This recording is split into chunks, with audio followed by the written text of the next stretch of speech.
discussing among those are very exciting AI activities. Jeff. Hi, everyone. Again, hello, welcome. We are so excited to have our first AI product with AIM. And we are calling that product XRay Vision. So our big product that Gary was mentioning about is AIM Vision. You guys have known that has been our largest product. We have an AutoSys product, but we have a Vision product as well. And so we made a play on words because what's better than vision? X-ray vision, something that allows you to see even more. So we created our AI product, and it's called AIM XRay Vision AI. And we are so excited to announce that this product is available today, and we're going to give a demo here in the next couple of moments of how you can use AI with AIM. And I'm really pumped about it. It's been working on it for a while, and I love what it gets and loves what it will get to you all. So can't wait to show you some of this product. Let's just go over a little bit of the details of it. It's what, if you were doing a search, they'll call a natural language question web page, which basically means you just go to a web page, you type in your question, and then AIM gives you, and then this AI, AIM Vision AI X-ray gives you an answer back. So you ask a question and you get an answer. Might be geared maybe towards owners or managers who know that data's in AIM, but they don't necessarily know the screens to go to get those answers. But let's not limit it there. I've used it because it's quite just, frankly, just quickly way to get your data. It's a good way to check to make sure that you're getting the right data. And it just works pretty much for everyone. So as we were developing the product, we were thinking about it like ChatGPT or Copilot or other AI products that you guys might have familiarity with. And ChatGPT is awesome, but if you ask it how many finished good 200s or part number 1, 2, 3, 4s do you have on hand at your individual company, of course, ChatGPT doesn't have that data set. It can't answer that question.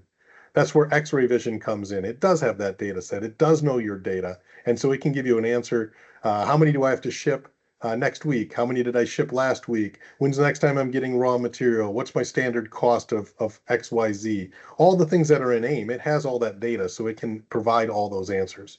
Super cool. The way it works is by running data sets at night, overnight. And so basically every night your data sets will run using the AIM Data Depot, which is a product we had developed in about 2017. So it's been around for a while. And basically what that does is it puts data sets out there for X-ray Vision to use. And so those data sets are running overnight. And because the data set already exists, X-ray doesn't have to calculate the answer. It just has to go and retrieve the answer from the data set. Again, right now, these by default are setting to go overnight. They don't have to stay overnight. We can definitely update some of the data sets more frequently if we want to. And in the future options, we'll obviously have an option to maybe wait a little bit more time so we can calculate the current real-time answer to your question. But it starts with a very quick response that it can get in seconds because the answer already got calculated overnight. So that's how it works. Because it's using overnight, and let's go back one, Monica. Because it uses the overnight answers and the AIM Data Depot, we could clone all the security that's already within AIM. And so your users are already set up in AIM, and you've already blocked certain users from getting certain data. For example, you might not want one of your production employees who uses AIM or your shipping employees to know all your financial data. That's typically a sensitive area. And so you've set up that AIM shipping user to not be able to have access to the financial reports. X-ray Vision uses that same access. You don't have to do anything to that user. You don't have to prohibit him or grant them access.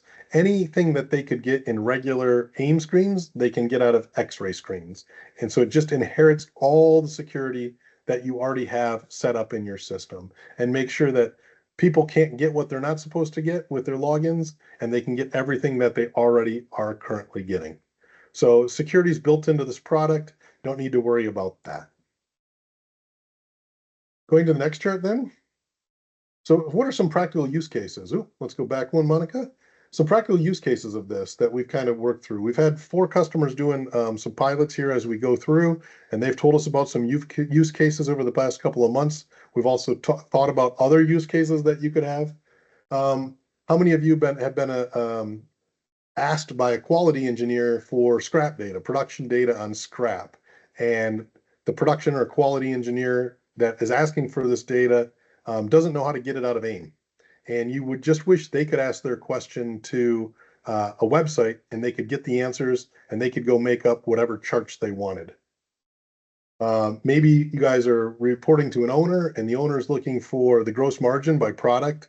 So the difference between the standard cost and the selling price for every product. And they don't know where to get our profitability margin report. In that case, he could just ask a question, either give me all the gross margin comparisons or maybe just for a specific part. Or maybe your sales team is putting together a new quote and they want to know, well, how much business are we currently doing with Ford, and how aggressive should I be with the pricing to land that contract? And so sometimes they ask you guys on this call for that kind of information. Now they could go to this X-ray and just ask X-ray for the same kind of question and it would provide it. Or another great example that just came up recently is one of you might be on the floor and you might be away from your PC, and you might have your phone on you, which has a browser on it, but you don't really have AIM necessarily loaded on the phone. And so typically right now, what you might do is call somebody back at their desk and say, can you look up current stock on this part number? Well, now you don't have to call somebody. That somebody could be X-ray. And as long as you're with X-ray, you can just basically ask your phone, what's our current stock level, or how many do we need to ship of this today? And without being in AIM and just being in a browser, the X-ray Vision would respond to that question. Let's go ahead and watch this magic happen. I always think that AI is magic. To me, it's amazing what AI can do. Hold on one second. I want to be on this one. I'm going to share my screen. So if I share my screen, I've got a website right here, and I started from our website, aimcom.com. Hopefully all of you know that. But if I go to my browser shortcut, I will log into my AI assistant, X-Ray Vision. And so I'm going to log in with my credentials.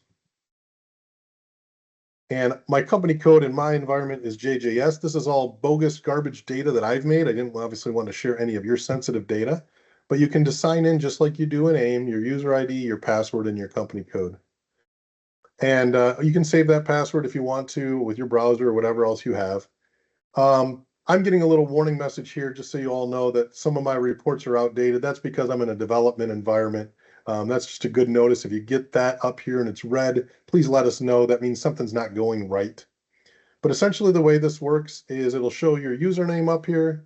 You can show data, which I'll show in a moment, or you can log out, shows what company code you're on. And then it basically says, hey, I'm a chatbot. What do you want to know about? What kind of questions can I ask? And you also have the ability to choose from maybe common questions. We've got 5 common questions in here. We might be adding to that, but there are 5 common questions here. So if I maybe ask a question like how many of this part number on hand, now I'm actually just going to go ahead and put K1675s are on hand. The full part number is not K1675 because many of you talk in partial part numbers. The full part number is longer than that. But I'm going to ask the question, how many K1675s are on hand? And it should tell me actually how many 320 K1675s are on hand. And so you can see it's thinking right now. And it's telling me we have 357 units on hand, but then it's also saying in the provided data, one item number matches, and that's actually of 320 K1675s. So again, this is telling me the amount on hand and also the full part number. One of the features I didn't show before is this sun feature. For those of us who like high contrast views, you can change that. It can go black. That makes it a little bit easier to read. When you get a response, if it's the right response, you can go ahead and hit the thumbs up. Or if it's a bad response, we can give it a thumbs down and it'll ask you why. Please make sure if you're using this product, especially if you get a bad response or something that doesn't make sense, you always hit the thumbs down. That'll allow us to know which questions are not being answered correctly from the bot, and we can go ahead and make sure it's tuned up so that it can absolutely ask all the questions it needs to. I can ask questions like, what's the run out date of a certain item? So I'm going to ask, what's the run out date of FG200? And again, you saw when I picked a question, it basically highlighted the variable, which was the item number. So basically what a run out date is, that's when my existing finished goods inventory is going to run out and I won't be able to meet demand. So this is a common question that people have. When am I covered for with my existing inventory? And again, you can run that from the parts requirement report or some of the MRP reports, depending on how you're doing it. But the AI assistant will get you that answer.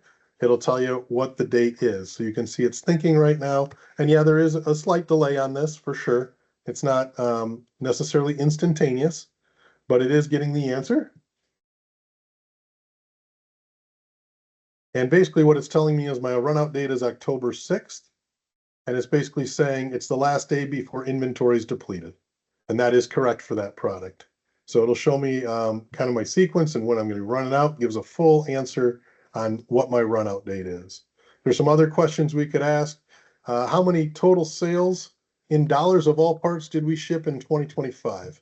Unfortunately, when I asked this question in my environment, company code JJS, I've only done about, I think, $10 of total sales out of my company the entire year. So not a very exciting answer, but an answer nonetheless you'll get is that I've basically done $10 worth of total sales. Would be much more exciting if I had more data. Another question might be, what's the standard cost of an item number? So I can ask it for the standard cost, and it'll go fetch the standard cost. Again, I have access to everything in this environment. If I didn't have access to standard cost, it'll tell me it doesn't have access. And this is correctly saying the standard material cost is 50 cents, and so the total standard cost is 50 cents. Now in this example, this is a great example to show one of the features that I think you'll all like, and it's this get data or show data button. And if you show data, it'll actually show the item number, the standard material cost, the standard AutoSys cost, the standard labor cost, standard overhead cost, and therefore the standard total cost. And what people love about this is you can export that to Excel. And now I have a CSV file with the data in Excel.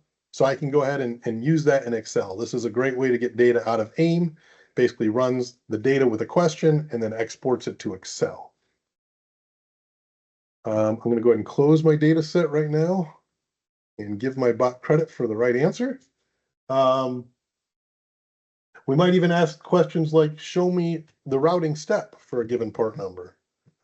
So here's an example where I'll say, what are the routing steps to make this part number?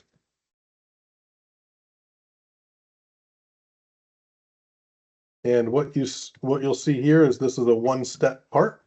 So it's only going to find one routing step, op 10, that's correct. And it'll say that's the only operation that it's finding right there is just one step. You could ask what work center is op 10 of that part, and it would tell you those kinds of things. Another thing some people like to know is, hey, which destinations do I ship this item number to? So I've got a different item number here, 95507, blah, blah, blah. But I want to know which destinations do I ship that to? And again, this could be looked up a bunch of different ways, maybe on your part status inquiry. Ooh, and it's giving me a bad answer. So let's do a different one. I'm going to say that this one gave me no response, and I will submit the feedback. We are still working out some bugs, but let me ask this one here about where do I ship FG200s? And it's going to look through the blankets and basically find where I ship that part to and give me a list of destinations for that. While that's working, I also want to call out this microphone button if I were doing this on a phone. So I'm shipping it to destination 02452. This microphone button lets you ask questions using a microphone, so I could speak my question, and that's an option as well. So again, an awesome tool, very, very cool, bunch of different things that we can do. What I also wanted to do right now is